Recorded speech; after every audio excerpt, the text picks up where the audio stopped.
Hello students, welcome back to my YouTube channel. So in previous videos, we have discussed about the anatomy of the flowering plant. So in this video, we will going to study about the structural organization in animal, that is animal tissue. So let's start. So पहला है study of tissue यानी कि histology. Study of tissue हम लोग histology बोलते हैं. जो study of tissue होती है उसको हम लोग histology बोलते हैं. Father of histology is Bichet. And the term histology is given by Marcello Malpighi. तो ये सब तो एनसीईआरटी में नहीं है, बस एक जनरल इंफॉर्मेशन के लिए. तो सबसे पहले व्हाट इज टिश्यू? तो group of cells, same function, and the most important characteristic feature of the tissue is all the cell forming the tissue having same origin. तो उनका ओरिजिन सेम होना चाहिए. फिर बात करते हैं टाइप ऑफ टिश्यू. तो टाइप ऑफ टिश्यू में epithelial tissue, connective tissue, muscular tissue and neural tissue. 4 तरीके के टिश्यू आते हैं. न्यूरल टिश्यू में 2 तरीके के आते हैं, सेल्स आते हैं, ग्लियल सेल्स और न्यूरॉन्स. उसके बारे में एपिथेलियल टिश्यू के अंदर ही ग्लैंडुलर सेल्स आती हैं. तो इनमें exocrine glands, endocrine glands. Exocrine glands जिनमें डक्ट जो होते हैं प्रेजेंट होते हैं और ये एंजाइम का सिक्रीशंस करते हैं, और इनका एंजाइम का जहाँ फंक्शन होता है वहीं पे एंजाइम का सिक्रीशन होता है. जबकि एंडोक्राइन ग्लैंड्स होती है वो डक्टलेस ग्लैंड होती हैं जो हार्मोन का सिक्रीशन करती हैं, और ये हार्मोन ट्रांसपोर्ट होकर टारगेट ऑर्गन तक जाता है थ्रू ब्लड. चलिए नेक्स्ट स्लाइड की ओर चलते हैं. लास्ट है जो हेट्रोक्राइन ग्लैंड. हेट्रोक्राइन ग्लैंड होती है कि जो मिक्स ग्लैंड हो, एक्सोक्राइन भी हो और एंडोक्राइन भी हो. For example pancreas. पैनक्रियास में दोनों पार्ट होता है, एक्सोक्राइन एंडोक्राइन, जो हार्मोन और एंजाइम दोनों सिक्रीट करता है. तो अब आते हैं एपिथेलियल टिश्यू. एपिथेलियल टिश्यू जो होता है वो हाईली पैक्ड होता है. इसके बीच में कोई इंटरसेलुलर स्पेस नहीं मिलता है, और क्योंकि ये एपिडर्मिस को भी फॉर्म करता है तो आउटर में ये एयर के कांटेक्ट में होता है और इनर साइड में इंटरनल फ्लूइड के कांटेक्ट में होता है. Attach to the basement membrane lines the internal organ and cavity. जितने भी हमारे बॉडी में इंटरनल ऑर्गन्स और उनके कैविटी को लाइन करते हैं, जैसे कि ब्लड वेसल. ब्लड वेसल्स की लाइनिंग जो होती है वो एपिथेलियल टिश्यू की होती है, जिसको हम लोग मेसोथेलियम बोलते हैं. नेक्स्ट है कि barrier against the mechanical injury and pathogens. epithelium tissue also provide the barrier against the mechanical injury and the pathogens and dehydration. epithelium का जो मेन फंक्शन होता है वो एब्जॉर्प्शन, डिफ्यूजन होता है, एक्सक्रीशन, ट्रांसपोर्ट ऑफ मॉलिक्यूल, ये सारे function होते हैं. एपिथेलियम का ये डायग्राम है जिसकी बेसमेंट मेम्ब्रेन होता है. बेसमेंट मेम्ब्रेन के ऊपर एपिथेलियल सेल्स होते हैं और आउटर सरफेस पे एयर के कांटेक्ट में होता है और नीचे से इंटरनल फ्लूइड के कांटेक्ट में होता है. अब इसी में आते हैं सिंपल और कंपाउंड. तो सिंपल जो कि सिंगल लेयर होती है, तो इसमें भी अलग अलग है, स्क्वैमस, क्यूबॉइडल और कॉलमनर. और क्यूबॉइडल के साथ सीलिएटेड हो जाए तो सीलिएटेड क्यूबॉइडल, कॉलमनर के साथ सीलिएटेड हो तो सीलिएटेड कॉलमनर. तो सबसे पहला सिंपल स्क्वैमस. सिंपल स्क्वैमस का जो मेन फंक्शन है डिफ्यूजन है. फ्लैटेंड सेल होते हैं, पॉलीगोनल स्ट्रक्चर होता है, इनमें कोई इंटरसेलुलर स्पेस नहीं मिलता, no intercellular space. Centrally located nucleus होता है, न्यूक्लियस इनके सेंटर में होता है. अब ये जो सिंपल स्क्वैमस है ये किस किस ऑर्गन्स में पाया जाता है उसकी एक ट्रिक है, जिस ट्रिक से मैंने पढ़ा था. जैसे अमिताभ बच्चन लाया सरकार राज फॉर मी एंड पा. तो ये जो सरकार है ये एक मूवी थी जो पहले आई थी, और पा भी एक मूवी है जो आप लोग जानते होंगे. तो इससे हम लोग ऐसे याद करते हैं, अमिताभ से एल्विलाई ऑफ लंग्स, बच्चन से बोमिन्स कैप्सूल, लाया से लूप ऑफ एनले, सरकार से स्किन ऑफ फ्रॉग, राज से रेटे टेस्टिस, मी से मीजोथीलियम, मीजोथीलियम यानी ब्लड वेसल्स की लाइनिंग, और पा से पेरिकार्डियम यानी कि हार्ट की कवरिंग. तो वहां वहां सिंपल स्क्वैमस प्रेजेंट होता है. क्वेश्चंस इन्हीं में से आते हैं, कोई 4 ऑप्शन में होगा. क्वेश्चन होगा where is the simple squamous tissue is present. 4 option होंगे, उसमें से 3 ऑप्शन में ऐसे होंगे जहां पे स्क्वैमस नहीं होगा, एक होगा जिसमें स्क्वैमस होगा, तो वो आंसर हो जाएगा. नेक्स्ट पढ़ते हैं सिंपल क्यूबॉइडल. सिंपल क्यूबॉइडल यानी कि क्यूब लाइक सेल्स होते हैं, इनका अरेंजमेंट क्यूब जैसा होता है. और ये भी सिक्रीशन और एब्जॉर्प्शन में मेनली मैकेनिकल सपोर्ट प्रोवाइड करने में काम आते हैं। और एक्सक्रीशन, इसकी ट्रिक जो है कि किस किस ऑर्गन्स में होते हैं। टेंशन ऐसे ना ले, जीना है शान से।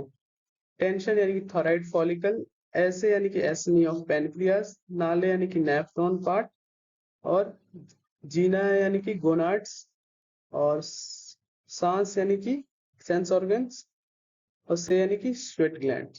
तो ये आप इस ट्रिक से याद रख सकते हैं। अगर आपके पास आपने इन सारे एग्जाम्पल को किसी और ट्रिक से याद किया है तो आप वही याद रखें, क्योंकि अब इतना टाइम है नहीं कि न्यू चीजों को ट्राई किया जा सके। सो आपने जो पुराना याद रखा है वही आप याद रखें। अगर आपके पास कोई ट्रिक नहीं है तब आप इस ट्रिक को याद कर सकते हैं। फिर सिंपल कॉलमनर, इसमें कॉलम लाइक सेल होते हैं। इनका नेम जो है इनके शेप के अकॉर्डिंग है। सिंपल कॉलमनर यानी कि कॉलम लाइक सेल्स का अरेंजमेंट होता है। इसमें न्यूक्लियस जो होता है बेस के साइड होता है, और ये भी सिक्रीशन और ऑब्जॉर्प्शन का काम करते हैं। फिर इसका ट्रिक जो है, इसका ट्रिक नहीं, इसके कॉलमनर सेल्स पे जब सीलिया लग जाते हैं तो ये हो जाता है सीलिएटेड कॉलमनर। तो इसका ट्रिक है फुल बड़ा बिस्किट। फुल यानी कि फलोपियन ट्यूब, बड़ा मतलब ब्रेन वेंट्रिकल्स, एंड बिस्किट यानी कि ब्रोंक्यूल्स। ये जो क्वेश्चन है ये बहुत बार प्रीवियस क्वेश्चन में आ चुका है कि सीलिएटेड कॉलमनर कहाँ मिलते हैं। तो ये फलोपियन ट्यूब, ब्रेन वेंट्रिकल्स और ब्रोंक्यूल्स, ये तीनों जो है ये इंपॉर्टेंट है क्योंकि ये बहुत बार पूछा जा चुका है। फिर एक कंपाउंड, सिंपल जो था वो सिंगल लेयर था, कंपाउंड यानी कि मल्टी लेयर, मल्टी लेयर यानी कि स्ट्रेटिफाइड एपिथेलियम। तो इसका जो फंक्शन होता है एब्जॉर्प्शन और सिक्रीशन में बहुत कम होता है, मेनली क्योंकि ये मल्टी लेयर है। तो मल्टी लेयर है तो प्रोटेक्शन में हेल्प करेगा। तो protection and mechanical support mainly इसका फंक्शन होता है। कहाँ कहाँ मिलते हैं तो dry surface of skin, moist surface of buccal cavity, pharynx, and inner lining of duct of pancreatic duct and salivary gland. Inner lining of duct of salivary gland and pancreatic duct वहां पाए जाते हैं। फिर बात करते हैं junctions. Epithelium tissue में तीनों तरीके के जंक्शंस मिलते हैं, जैसे कि tight junction, adhering junction and gap junction. Tight junction क्या करता है कि help to stop the substances from leaking, यानी कि एक सेल से सब्सटेंसेस को लीक होने से प्रिवेंट करता है ताकि लीकेज ना हो सके। और एडहेरिंग का मतलब ही होता है दो चीजों को जोड़ना। तो ये जो है ये जंक्शन क्या करता है कि दो नेबरिंग सेल्स को टुगेदर में जोड़ के रखता है, सीमेंटिंग नेबरिंग सेल्स टुगेदर। तीसरा जो है गैप जंक्शन, गैप यानी कुछ स्पेस। तो गैप यानी जो स्पेस है वो करता क्या है कि communicate with each other by connecting the cytoplasm. इसी गैप जंक्शन के थ्रू दो नेबरिंग सेल्स के जो साइटोप्लाज्म है एक दूसरे से कनेक्ट होते हैं, जिसके कारण ट्रांसपोर्ट में हेल्प होता है। ट्रांसपोर्ट किसका, आयंस का, स्मॉल मॉलिक्यूल्स का एंड लार्ज मॉलिक्यूल्स का। तो ये तीनों तरीके के जंक्शन होते हैं। तो एक क्वेश्चन आता है कि all type of junctions found in which type of epithelium और विच टाइप ऑफ टिश्यू, यानी muscular tissue, connective tissue, epithelial tissue. So the answer is epithelial tissue. Now, after epithelial tissue, the second tissue is connective tissue. Connective means the word itself denotes the connection, means joining of two things. So linking and connecting of various parts of a body that includes into a connective tissue system. So इसमें आते हैं fibres, आते हैं matrix होती है, collagen and elastin, और polysaccharide जो होती है वो मैट्रिक्स होता है। तो पहला है इसका type loose connective tissue. Loose connective tissue में जैसे कि लूज, नेम से लग रहा है लूज, तो इसमें जो सेल का अरेंजमेंट होगा वो लूजली पैक्ड होते हैं। इसमें दो तरीके के होते हैं, एडिपोसाइट्स। एडिपोसाइट्स में होता है फैट स्टोरेज सेल्स होती हैं, स्किन के नीचे पाई जाती है, और विसरल ऑर्गन्स के सराउंडिंग में होती है ताकि शॉक एब्जॉर्बर का काम कर सके। जैसे कहीं चोट वोट लगती है तो ज्यादा इंटरनल ऑर्गन्स पे इफेक्ट नहीं आए, इसलिए एडिपोज की अराउंड लेयर होती है ऑर्गन्स के ऊपर।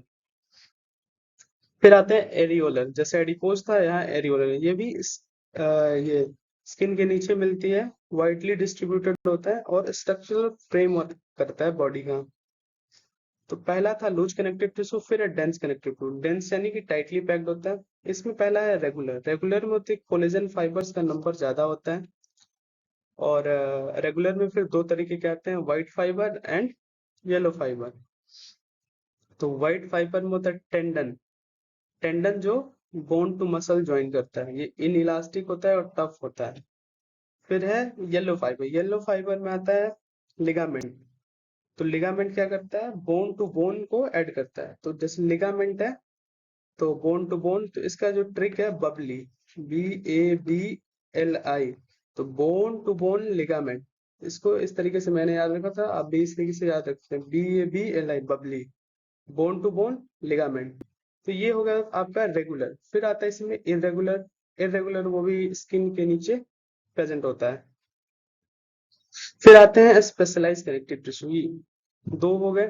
तीसरा है स्पेशलाइज। स्पेशलाइज कनेक्टिव टिश्यू में आते हैं दोनों, वस्कुलर एंड स्केलेटल। वस्कुलर में ब्लड और लिम्फ, और स्केलेटल में बोन और कार्टिलेज। तो आइए सबसे पहले बात करते हैं ब्लड। ब्लड जो है ओनली फ्लूइड कनेक्टिव टिश्यू है, कोई इसमें कोलेजन और इलास्टिन फाइबर्स नहीं मिलते। इसका फंक्शन होता है transport of hormone, gases and nutrients.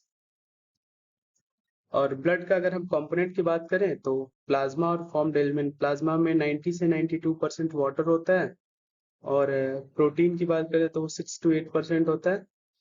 और फॉर्म्ड एलिमेंट में RBC, WBC and platelets. RBC का नॉर्मल काउंट होता है 5 to 5.5 मिलियंस, और WBC 6000 to 8000 per mmq, and platelets 1.5 lakh to 3.5 lakh per mmq। तो ये नॉर्मल रेंजेस है। प्रोटीन, जो तीन तरह की प्रोटीन होती है, ग्लोबुलिन, एल्बुमिन एंड फाइब्रिनोजन। तो ग्लोबुलिन जो है वो डिफेंस में काम करता है, एल्बुमिन जो है स्मोटिक बैलेंस, और फाइब्रिनोजन क्या करता है, कोगुलेशन में विद विटामिन के, उसके हेल्प से कोगुलेशन में हेल्प करता है फाइब्रिनोजन। फिर आते हैं कुछ पॉइंट्स हैं जो एनसीईआरटी में मेंशन है, जिससे क्वेश्चन बनते हैं। प्लाज्मा विदाउट क्लोटिंग फैक्टर को हम लोग सीरम बोलते हैं। आरबीसी जो होती है इनन्यूक्लिएटेड होती है मैमल्स में, यानी कि आरबीसी मैमल्स में नहीं होती है। अब आरबीसी मतलब न्यूक्लियस नहीं होता आरबीसी में। अब न्यूक्लियस इसलिए नहीं होता है क्योंकि आरबीसी का जो साइज होता है वो छोटा होता है, और उसमें हीमोग्लोबिन होता है। तो हीमोग्लोबिन मैक्सिमम अमाउंट ऑफ रहेगा ताकि मोर अमाउंट ऑफ ऑक्सीजन को कैरी कर सके, इसलिए उसमें से न्यूक्लियस को हट गया है, ताकि मैक्सिमम स्पेस जो है वो हीमोग्लोबिन कवर कर सके, क्योंकि हीमोग्लोबिन ही है जो ऑक्सीजन का ट्रांसपोर्ट करता है। तो इसलिए आरबीसी में न्यूक्लियस नहीं मिलता मैमल्स पे। डब्ल्यूबीसी में दो तरीके की सेल्स होती हैं, एक ग्रेनुलोसाइट और ग्रेनुलोसाइट। इस वर्ड से आप लोग को लग रहा होगा एक ग्रेनुलोसाइट की एब्सेंस ऑफ ग्रेन्यूल्स, और ग्रेनुलोसाइट मतलब प्रेजेंस ऑफ ग्रेन्यूल्स। ऐसा नहीं होता। तो ग्रेन्यूल्स दोनों में होते हैं, एक ग्रेनुलोसाइट में भी और ग्रेनुलोसाइट में भी, लेकिन एक ग्रेनुलोसाइट में ग्रेन्यूल्स जो हैं दिखते नहीं है, और ग्रेनुलोसाइट में ग्रेन्यूल्स दिखते हैं। तो इसलिए इसको एक ग्रेनुलोसाइट बोला गया, मोनोसाइट, लिम्फोसाइट। और ग्रेनुलोसाइट में अदर्स यानी कि न्यूट्रोफिल, बेसोफिल्स, ये सारे सेल्स हो जाते हैं। लिम्फ। लिम्फ जो कलरलेस होता है, कनेक्टिव टिश्यू होता है, ये भी इसमें आरबीसी नहीं मिलता, डब्ल्यूबीसी मिलता है mainly. Lymph nodes, patches around the villi, lacteals, ये सारे लिम्फ जो होता है यहाँ यहाँ होता है लिम्फ नोड्स पे, patches around the villi and lacteals vessels. Lymphocytes mainly defence में हेल्प करते हैं, ये भी ट्रांसपोर्ट हार्मोन, विटामिन और मॉलिक्यूल्स का करते हैं, और फैट के ऑब्जॉर्प्शन में हेल्प करता है लिम्फ। तो ये लिम्फ के फंक्शन हो गए। फिर आते हैं बोन। तो वस्कुलर टिश्यू खत्म हो गया, अब आ गया स्केलेटल टिश्यू। बोन जो है, बोन फॉर्मिंग सेल्स जो होती है ऑस्टियोसाइट होती है। बोन जो है हार्ड होता है और नॉन प्लेएबल होता है। बोन में ये जो अपर वाला पार्ट है, ये रेड बोन मैरो यहीं पे होता है, और ये सेंटर वाला पार्ट जो है ये येलो बोन मैरो, इसको डायाफेसिस बोलते हैं। ये जो रेड वाला होता है उसको एपिफेसिस बोलते हैं। फिर होता है हवेशियन कैनाल। हवेशियन कैनाल जो है वो कैरेक्टरिस्टिक फीचर होता है मैमल्स का, बोन का, प्रेजेंस ऑफ हेवेशियन कैनाल। और दो हेवेशियन कैनाल को जो कैनाल जोड़ती है उसको बोलते हैं वॉक्समैन कैनाल। तो Haversian canal joined by two Hawaiian canal joined by Walkspan canal. So two canals present in the mammalian bone, that is Hawaiian canal and the Walkspan canal.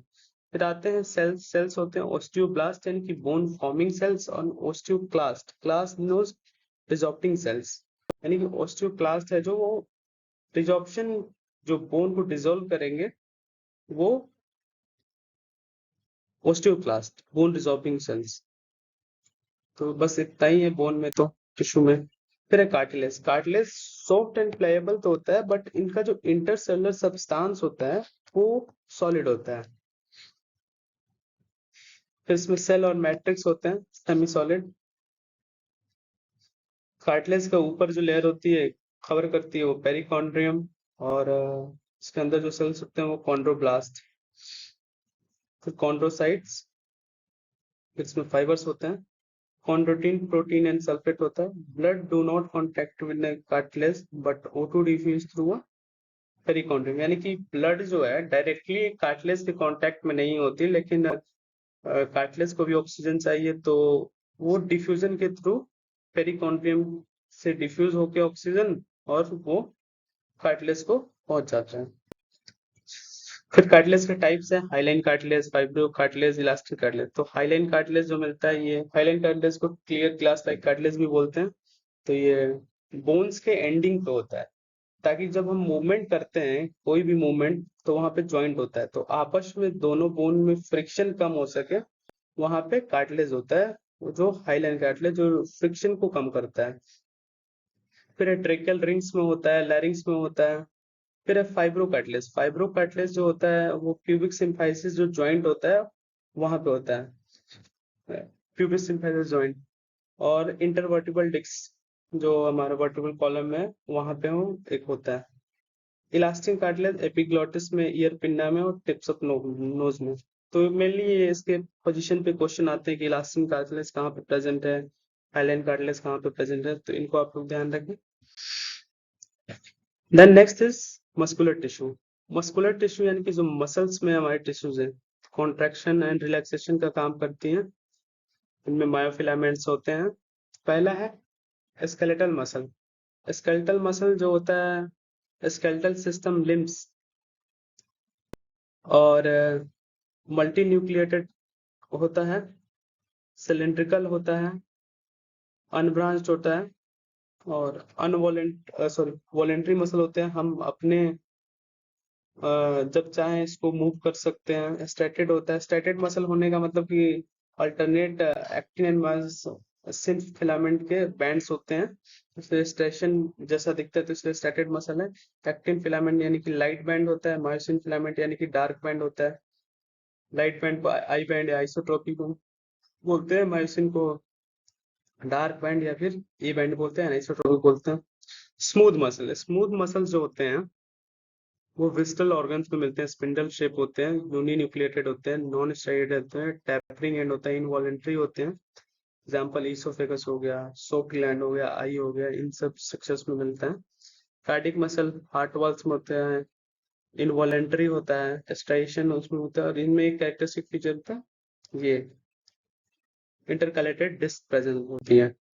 फिर आते हैं न्यूरल टिश्यू. न्यूरल टिश्यू जो conduction of action potential का काम करती है. इसमें दो तरीके के सेल्स मैंने जैसे कि पहले बताया, न्यूरॉन और ग्लियल सेल. तो न्यूरॉन हो गया जो मेन है, और ग्लियल सेल्स होगी जैसे कि एस्ट्रोग्लिया, माइक्रोग्लिया और ओलिगोडेंड्रोसाइट. तो एस्ट्रोग्लिया जो है ब्लड सप्लाई करती है, नर्व कंडक्शन होता है. इन्हीं सेल्स में ब्रेन ट्यूमर होता है. एक्चुअली जो हम सुनते हैं कि ब्रेन ट्यूमर हो गया किसी को, तो एक्चुअली वो सेल्स तो न्यूरॉन भी है, न्यूरॉन्स में नहीं ब्रेन ट्यूमर होता है, क्योंकि न्यूरॉन जो है कभी डिवाइड ही मतलब डिवाइड नहीं कर सकती, क्योंकि कैंसर सेल जो है रैपिडली डिवाइड करती हैं. न्यूरॉन जो है रैपिडली डिवाइड नहीं कर सकती क्योंकि उनमें सेंट्रियोल होता नहीं है, तो due to absence of centriole वो डिवाइड नहीं करती हैं. तो जो ब्रेन ट्यूमर होता है इन्हीं एस्ट्रोग्लियल सेल्स में होता है, जिसकी वजह से इन्हीं सेल का रैपिड डिवीजन होने लगता है, जिसे हम लोग बोलते हैं कि ब्रेन ट्यूमर हो गया. So most of volume cover करते हैं, ये सपोर्ट करती है न्यूरॉन्स को. माइक्रोग्लिया जो फैगोसाइटिस का कहें, ओलिगोडेंड्रोसाइट जो कि माइलिन शीथ का फॉर्मेशन करती है. तो ये हो गया आपका न्यूरल टिश्यू जिसमें न्यूरोग्लियल सेल्स. तो ये था आपका कंप्लीट एनिमल टिश्यू या फिर स्ट्रक्चरल ऑर्गेनाइजेशन इन एनिमल. सो इसके नोट्स के लिए आप लोग मेरे टेलीग्राम चैनल पे जुड़ सकते हैं, जो इसी नाम से बायोलॉजी बीड, इसी नाम से टेलीग्राम चैनल है। इसका जो लिंक है वो मेरे यूट्यूब चैनल के अबाउट सेक्शन में है, तो आप वहां से इसके नोट्स ले सकते हैं। और keep share like and subscribe, and मिलते हैं नेक्स्ट वीडियो में, जो कि इसका अगला वाला चैप्टर का होगा। तो उसके लिए बने रहें। Thank you for watching.